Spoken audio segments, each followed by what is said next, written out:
So anybody in the room like music? Yeah. So when they asked me to speak today, first thing that came to my mind was the song by Destiny's Child. Anybody know that song? I'm a Survivor. The words are incredible. Don't give up, keep going. All of those things, I'm never gonna stop. So I was excited to come. Yulia and I know each other for about 7 years. When she was first starting in the marketing world, she was basically just getting going with a friend of mine that owns Capital Lighting. So we actually traveled and did great things together, and I could not be more proud of her and what she's done. So she's been amazing. So when they asked me to speak about survival, I thought to myself, it is the most common instinct that every human being has. Every single person in this room has a story that they could tell where they survived. You're here to tell that story. So I don't know anybody in the room that's had anybody that's been sick or anybody that's been in an accident or something terrible has happened to them, but there is this innate will to succeed and be alive. So to me, the one thing about survival that is common is that you have to change. And I'm going to talk to you a little bit about my story, what happened to me, how I got to where I am, why anybody would give a damn and listen to what I say is beyond belief. But it's so we talk about change. That was me when I was in high school.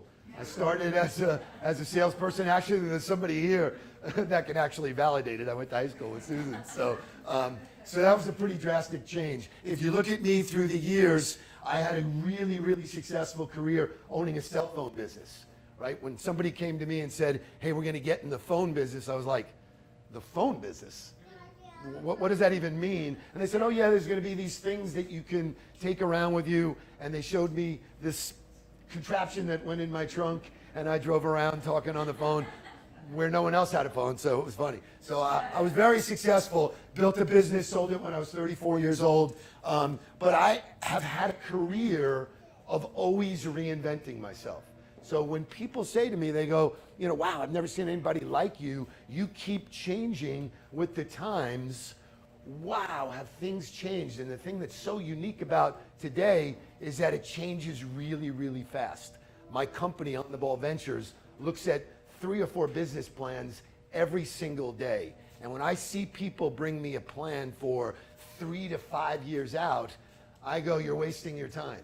I need to see what's going to happen in the next 90 days because things are changing so fast. There's so much. So you need to figure out how to survive every single day as a human being and as a business entity. So I now get to tell my story. I get usually 2 or 3 speaking engagements a month.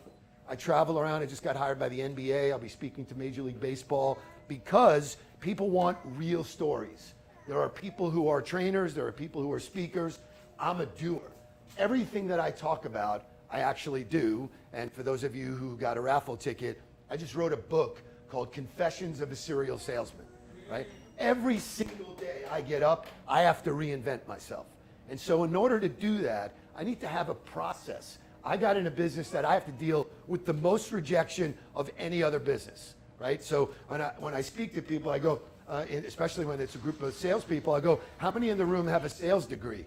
And everybody's looking around, and they're like, what are you talking about? I go, well, how long have you been in sales? Oh, I've been in sales for 10 years. Guess what? You have a degree. You've learned more in those 10 years than you're willing to give yourself credit for. So I'm going to give you the hierarchy of my business and how many times it's changed. Now, there's a new word that creatives are using called pivot. Anybody heard that word recently? It's like unbelievable how fast that became part of the language, right? So pivot, oh, I'm pivoting, I'm changing my life, I'm doing this. So we started as a sports marketing company, helping companies work with sports and entertainment assets. Fun business, but after a while, the teams and the market changed. If we had stayed that, we would have been out of business. We started, we morphed and pivoted to another business where it was like, you know what? Companies are so busy doing, they're not thinking. So we created another tagline called Pure Thinking. Then it was all about sales and marketing. Then it was all about building business. And today, we own probably, Michelle, how many businesses do we own? 6 or 7 businesses that we are active participants in the sales game. We are every single day looking at new innovation and things that are happening, and it's mind-boggling to me. Anybody in the room use the app Waze? I can't even leave my house without using that. I mean, it's unbelievable to me how apps have changed our life. And so think about, this is the best part, think about being a salesperson 20 years ago. There was no internet, right? So that means you would never be able to answer a question, right? Right? There was no Google, there's no CRM, no email, and no mobile phone. Can you imagine pulling off the road now to make a phone call? I mean, so what happens to us every single day today, in our daily lives, we take for granted. Nobody is grateful for what we have. There's a great comedian, Louis C.K. He does a great skit on, nobody's happy. Everything's amazing. It's unbelievable. We're up in a plane and we're using wireless, and the wireless goes out, and everybody goes, "Do you believe this?" So I travel a lot, and it's unbelievable. One of the rules in my book, so the book is Confessions of a Serial Salesman. It's 27 rules for leaders and influencers. And the reason why I wrote the book is you need to have some kind of process because the world is throwing a lot of garbage at you. Anybody agree? How many people watch the news in the morning? Great, love it, love it. Because creatives are great like that. The business world, they're all watching the news, and I go, is there anything good about the news? Anything at all, right? So I tell them, I go, listen, if the world ends, you'll know. You don't need to hear it on the news. So, well, what people do is they get up in the morning, they get loaded up with all this garbage, and then expect to go out and conquer the world. It is physically and mentally impossible. The world is out to get you. So, in order to do that, you got to figure out what you want, right? And it becomes simple. How bad do you want it? It is a personal choice. Change is inevitable. Pat Riley, one of my favorite clients ever, said to me, he goes, the only thing in life you can count on is change. So you better learn to embrace it. And once you embrace it, it just becomes another mountain. Anybody in here ever climb a mountain? Really? Holy cow, that's incredible. Statistically, that just blew away every room I've ever been in. Incredible, man, incredible. Anybody climb Mount Everest? I've been to base camp. Okay, so here's a way that you can visualize what change is. People get fired up, they train, they start at the base of the mountain, up they go, they get to the middle of the mountain, and the middle of the mountain is a great place to be because you can look down and go, wow, look at what I did, right? And then you gotta look up and go, oh my God, look at what I gotta do. Most people plant the flag and go, I'm good right here. I'm not willing to do, because what it took you to get from the base to the middle is very different than what it will take to do from the middle to the top. And think about it, the terrain changes, the weather changes. So with all of those things, you need a process. So I'm gonna show you 4 logos, and I want somebody to tell me what they have in common. Now this is a little dated. Oh no! So somebody said sports, okay, sure. Champions, okay. Still not what I'm looking for. Anybody? Winners, certainly, yes. Sorry? Anybody? There's always one in every crowd. One in every crowd. Good coach. Okay. They are the best player in the league. Okay.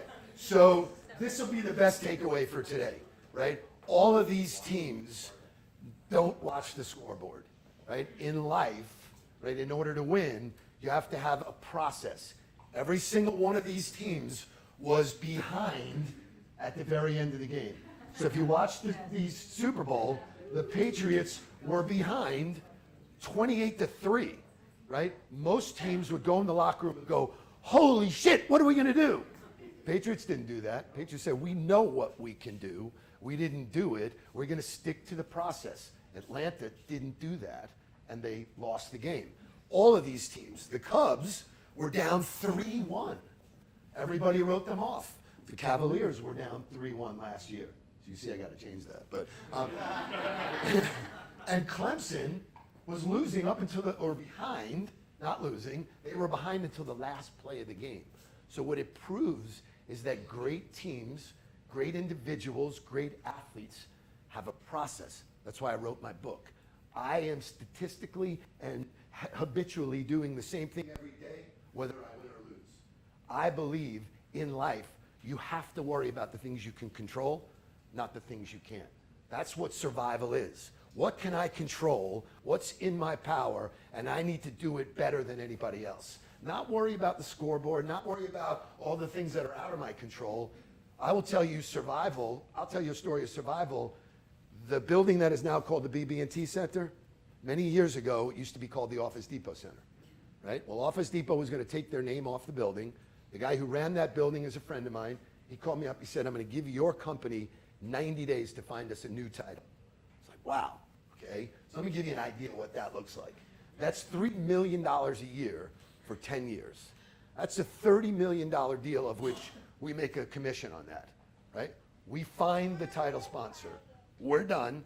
I'm in Memphis with the clients going to celebrate dinner. The following morning, the Panther team was going to fly in to sign the deal. Can't make this shit up. I'm in the car going to dinner, and I get a call from them, and they go, listen, we're not going to make it tomorrow. What? We decided to go with Bank Atlantic. Dude, I'm in the car with the client. What are you talking about? So $30 million ripped away, right? Most people talk about survival, bam, punch to the stomach, never get up again. Most people bitch about what happened before. They have no control about it, right? You have no control of the future. Nick Saban taught me one thing. Worry about winning.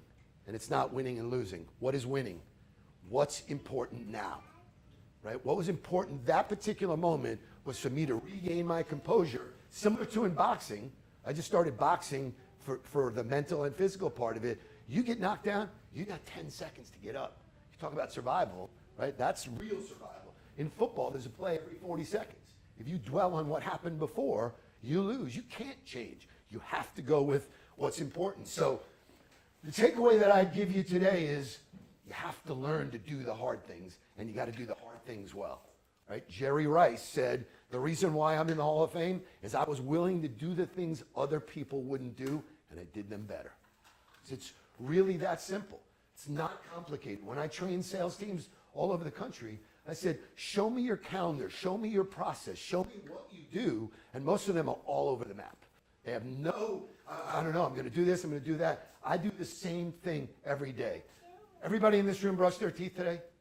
Please say yes. Okay.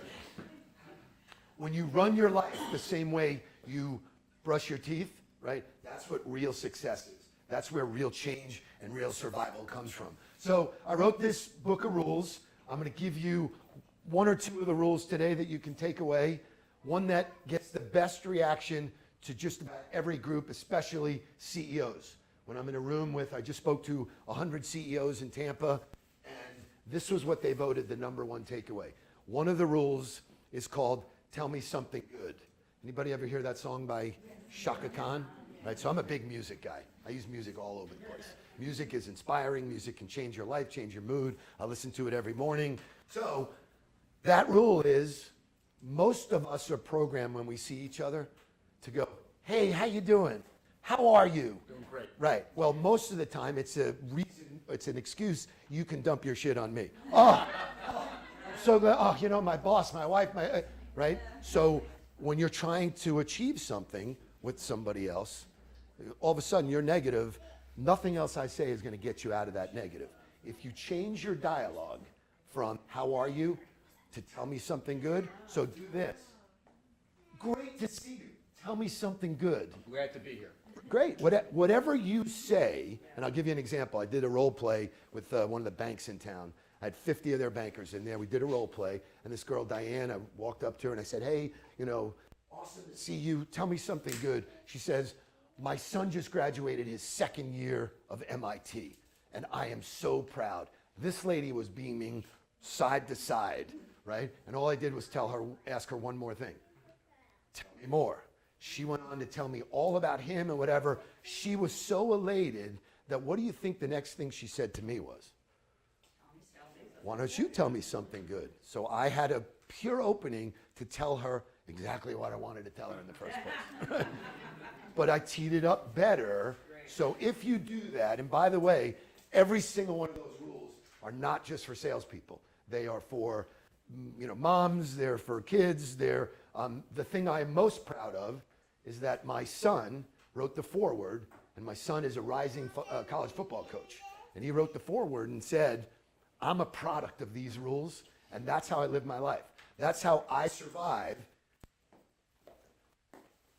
And that's my presentation.